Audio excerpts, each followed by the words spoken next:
In Gedling, which is predominantly a suburban constituency, there are many plumbers, electricians and builders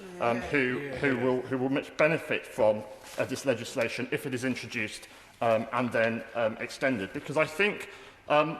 this is a crime with a particularly strong impact. There is obviously the financial cost and disruption of having one's tools stolen, and I know that, speaking from some of my own constituents who have been victims of this, that particularly there are occasional circumstances where the tools that have been stolen are those that one has bought as an apprentice, so there's a great deal of sentimental value attached to the tools, but they are also literally tools of the trade, and that work will stop until they've been replaced. The Federation of Master Builders have done research which found that over a 40-year career, a builder will typically lose £10,000 worth of tools and lose 6 working days to tool theft. And in my preparation, my research for today's debate, I was quite shocked at the widespread scale of the problem with tool theft, with 78% of tradesmen having had their tools stolen, over 38% having had tools stolen from outside their own home, 11% of tradesmen having had to take time off work or decline new work while they source new equipment, and nearly a third not being financially compensated at all for tool theft. And as we've heard already today, at present there is no regulation of the second-hand tool market. Items are sold without proof of origin, which facilitates the theft, and it is a large market. Direct Line Insurance found that a third of British consumers had bought second-hand tools at some point, and 6 in 10 tradesmen have been approached by or have seen someone trying to sell second-hand tools which they suspected were stolen. Now, of course, there is a legal framework in place already. Section 1 of the Theft Act 1968 provides that a person is guilty of an offence if they dishonestly appropriate property that belongs to another with the intention of permanently depriving the other of it, and there is, of course, an offence of handling stolen goods. But this is resource intensive, and I think that has been well illustrated by a case from 2021, from last year, in my own Gedling constituency, when power tools were stolen in my hometown in Arnold. It was reported in the local news report, the Gedling Eye, who said that the victim saw that the missing items had been, the stolen power tools had been advertised for sale on an internet auction site, and after local police officers were alerted, a plan was hatched to reel in the suspect. The victim had asked around people in the industry and urged people to keep their eyes open and ears to the ground for any information,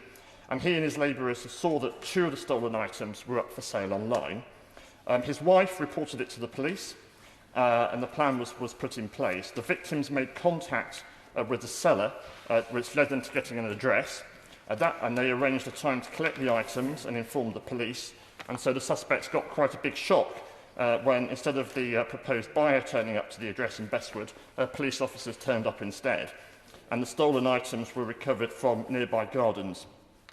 and returned to the victims. But I think that story really sort of also illustrates the wide-ranging impact of tool theft and equipment theft, both on victims and wider society.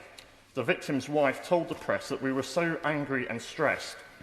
as only a few weeks earlier we had tools stolen from the lorry. We were beside ourselves with worry, as this was the second time my husband had to inform his employer of yet another theft. And she explained how her husband worked for a small company, and it's the smaller firms which are affected more by the cost and inconvenience of these kind of callous thefts.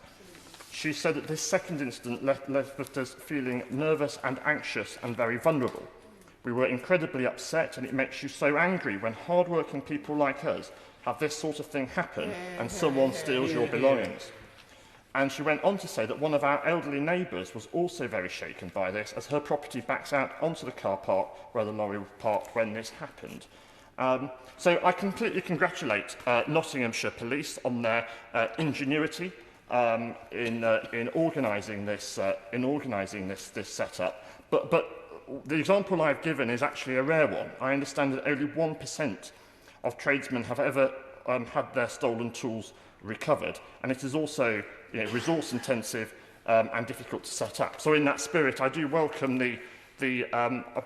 appointment, the ongoing recruitment of an extra 20,000 police officers throughout this Parliament, and I know there are many working in Gedling and Nottinghamshire who have been recently appointed, but I think what this legislation can do is add further steps which will make the retrieval of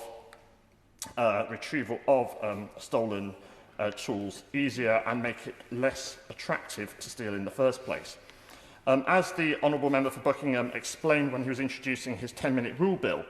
the intention could be to require online marketplaces to require individuals selling second-hand tools to show in a searchable format the unique identifiers of such items, and that would close down the ways for people to turn their stolen goods into money,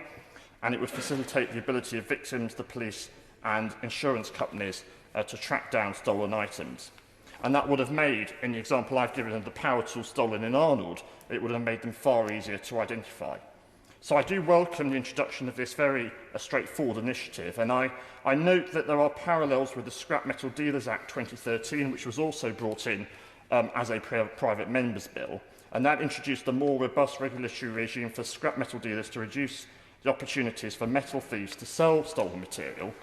A Home Office review of that Act concluded that the overwhelming view of those who responded was that the Scrap Metal Dealers Act had improved regulation of the scrap metal industry and by doing so had helped to achieve reductions in the level of metal theft. The statistics that we've heard today are quite shocking, so it is fantastic that this legislation is coming before the House, and I hope that, like that previous legislation, this will go through the House and have similar results. Thank you.